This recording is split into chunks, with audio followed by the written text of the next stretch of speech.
Hi everyone, welcome to this Revit 2019 new features video. In this video we'll be looking at the steel functionality within Revit 2019. So you can see on screen here we have a bridge design, and in particular interest here is the torsional bracing and the connections and making that bracing up. So in the previous release of Revit, we had just over 130 connections that we could use, but the connections were somewhat hard-coded. We couldn't create our own connections or easily modify those. In Revit 2019, we now have the addition of a new ribbon titled Steel. And on this new ribbon, you can see that we can create the elements that would generate a connection. So you'll notice here that we can sketch plates. We can then add bolts, anchors, holes or shear studs to the plate, as well as welds. We can then also start to process the steel members that might be connecting together. So you can see here that we've got something called corner cuts, which actually gives us the ability to do chamfers, fillets, bevels, that sort of thing. We have skewed notches in here, the ability to shorten or lengthen steel members, as well as producing contour cuts.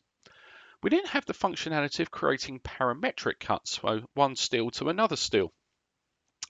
Now, it's very important at this point to recognise that traditional techniques that you may have used on the modify ribbon, such as notching, cutting, coping, or taking columns up to intersect a beam, will now be overridden by these new steel detailing tools.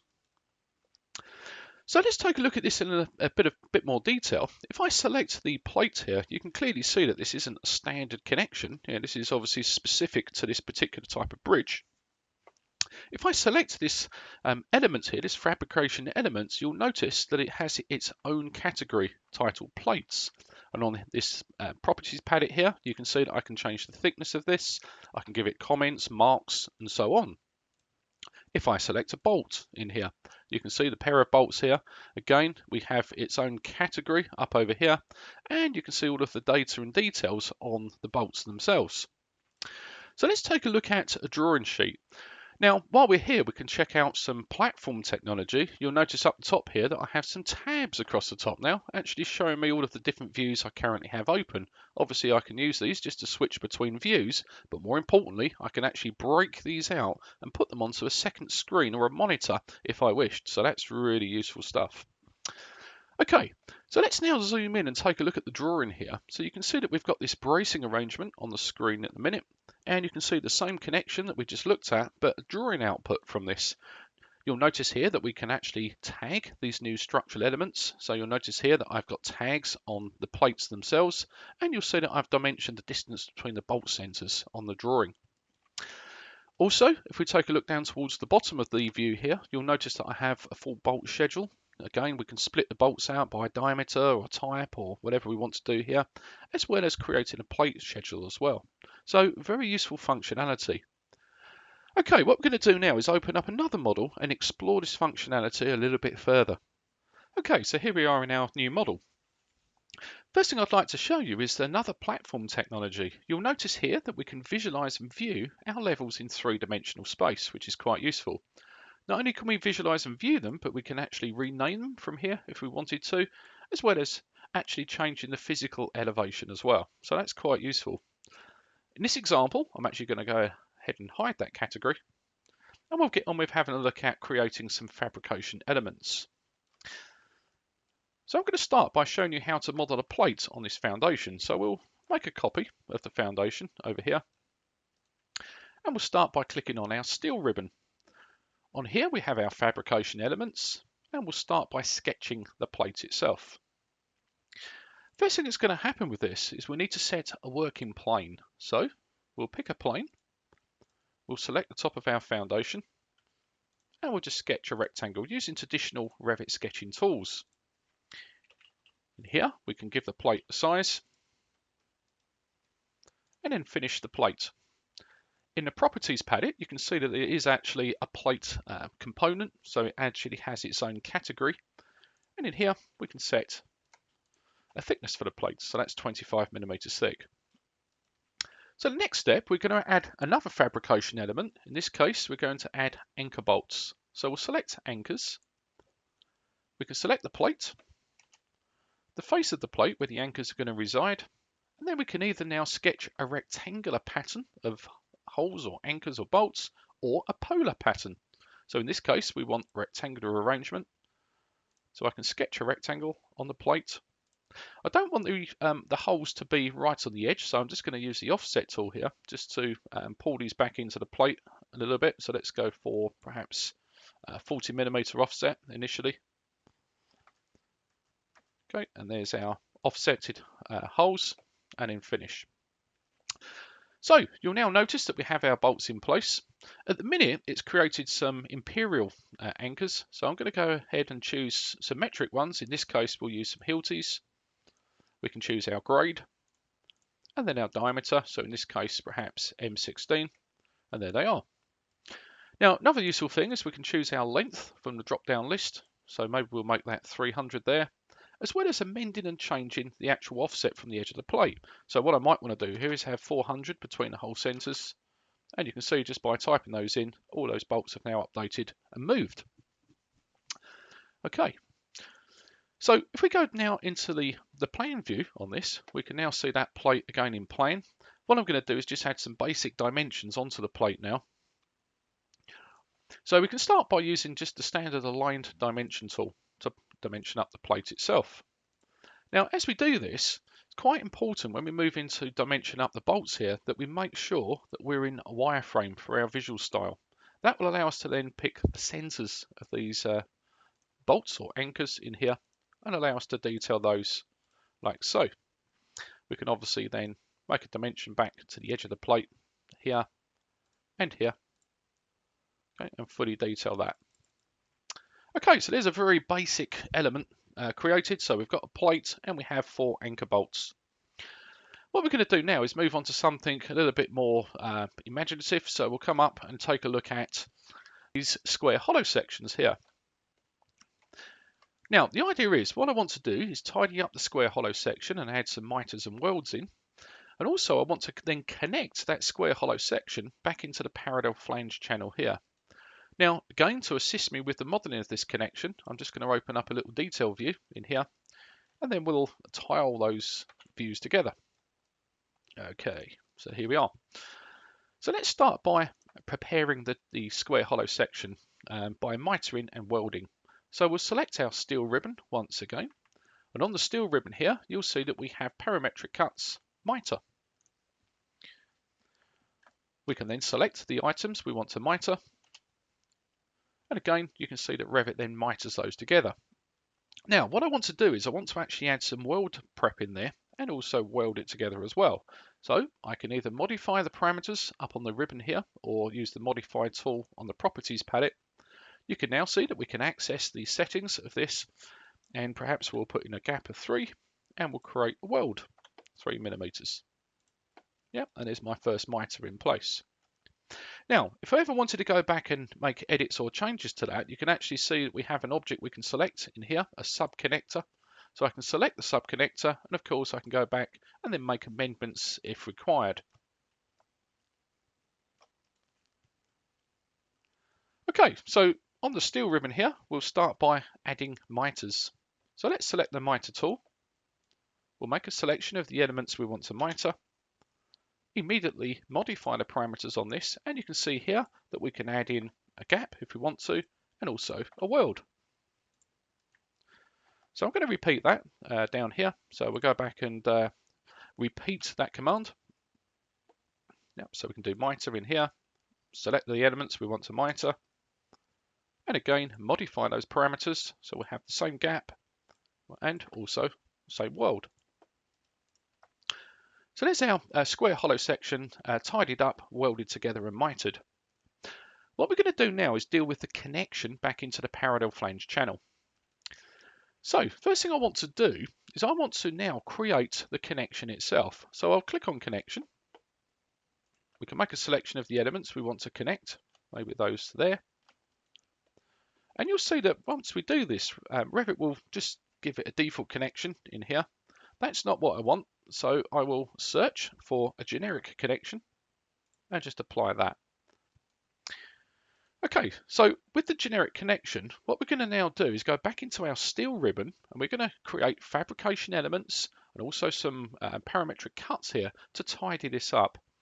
First thing I'd like to do is perhaps shorten this steel member. So my plan is to have a 15mm plate welded on, or bolted onto the PFC. So we'll go to the shorten tool. I can select the square hollow section here, and I'm going to shorten that 15mm to give us a bit of a gap there. Okay, there it is. So we can now draw our plate. So we'll click on the plate tool. Again, in here, we can set our working plane. So I'll pick the back face of the PFC. We'll sketch the plate. And of course, this is where the detail view comes in useful, because I can now use this to accurately position and dimension this plate. So we'll start by making it equally spaced around the center line of the steels, like so. Once I've done that, I can now start to add my own dimensions in to detail this as I require. So perhaps what we'll do here is we'll make the total plate 240. Okay, and in here we'll make that, let's make that 60, so 120. Okay, and there's our plate. So hit the green tick, and you can see Revit will then create that. We said we're going to make this 12mm thick. Now the reason why I've done that is obviously I created the shortening on here as well, but I also want a bit of a welding gap in there as well. Okay, so we'll now go ahead and create our bolting details in there. So we'll go to bolts. This time what I want to do is I want to actually bolt back the plate to the PFC like this. So I select both of the elements. The bolts are going to reside on the front face of the plate here. And of course, once again, I can go ahead and sketch my rectangle in my detail view, like so. We do an offset. So let's go back, in this case, 20mm. And there's my bolt centers. Now again in there, we can choose perhaps M12 in this example here. We'll have galvanized bolts. Okay, and in here, if we want to, as you can see here, we can adjust the number of bolts in here, the quantity of bolts. So if I just want 2 bolts either side, that would be a good way of doing it. Or of course we could have 3, we can set that up to whatever we want. So let's go ahead and have a 4-bolt arrangement. If we look over here, we'll see the bolts have now been added into the PFC as well. So those items are actually bolted together properly. Okay, what I'd like to do is just add some sort of a gusset plate in here as well, or a stiffener in there to help us with the model. So we'll go back to our steel tools again. We'll go back to plate. Let's set a working plane up. So I'm going to go ahead and use this reference plane I've created here, and then OK.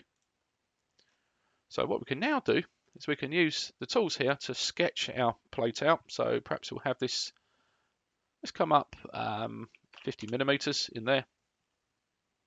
Yep. We'll come down perhaps to here somewhere, and then back in here. Okay, so there's the plate. Again, a little bit big there, so obviously we can adjust and amend that to suit. And there's our plate. Yep, our stiffener.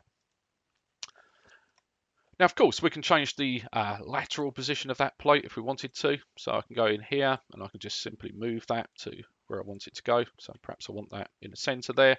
If I wanted more than one stiffener, perhaps I want 2 of those. Of course, we can mirror and so on. So there's the connection, the custom connection done. What I'd like to now do is click on the generic connector up here, and you'll see the new functionality. If you take a look up onto the ribbon here, you'll see that we have this customize routine. So I can choose that. I can give this a name. So I'm going to call this one pin connector. And now I can actually start to add in my fabrication elements. So you'll notice the add button is already alive. So we can now come through and start to select all the elements that make up this connection, like so. Yep. Hit the green finish, and there it is. There's my custom connection.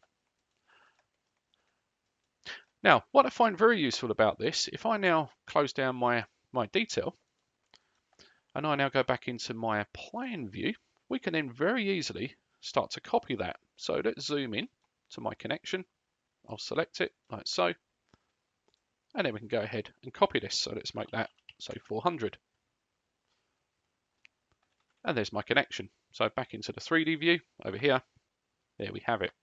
Now, of course, anytime I want to modify that, it's very easy to do. I could go back and either edit this, so I could remove perhaps some stiffeners. So if I didn't want that stiffener in there or that one there, I could remove those out the connection, and it will obviously then update my connection.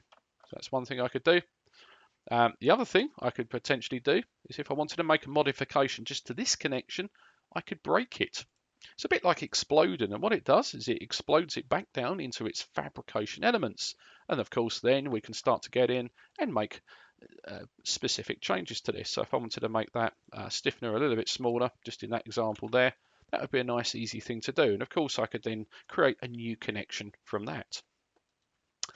So last thing we'll do is we'll go back into our connection detail in here, and we'll start to add some specific details in here so we can dimension this all up. So, of course, in here, I can start to add in my own dimensions. We can dimension the plate as you saw previously. Now, dimension the bolt centers. So, place those down. Yep, and start to make some quite nice looking drawings. Okay. So there we are. So we've actually now seen a detailed use of pretty much most of the tools on the ribbon here. There's lots more to investigate. My general opinion on this is it's absolutely fantastic for adding more detail into the model, but what we must realise is it's not a fabrication tool. So this is not going to replace advanced steel. We still would need advanced steel to create all of the component drawings. That's what this isn't doing. So at the minute, it's giving us a range of tools to increase the level of detail and provide more information to the fabricator. Now, a very interesting thing is all of these elements will be recognized by Advanced Steel. So if I use the Advanced Steel plugin into Revit, we could open this up in Advanced Steel, and then we could actually have all these connections in Advanced Steel and then start to create specific fabrication drawings on all of these things.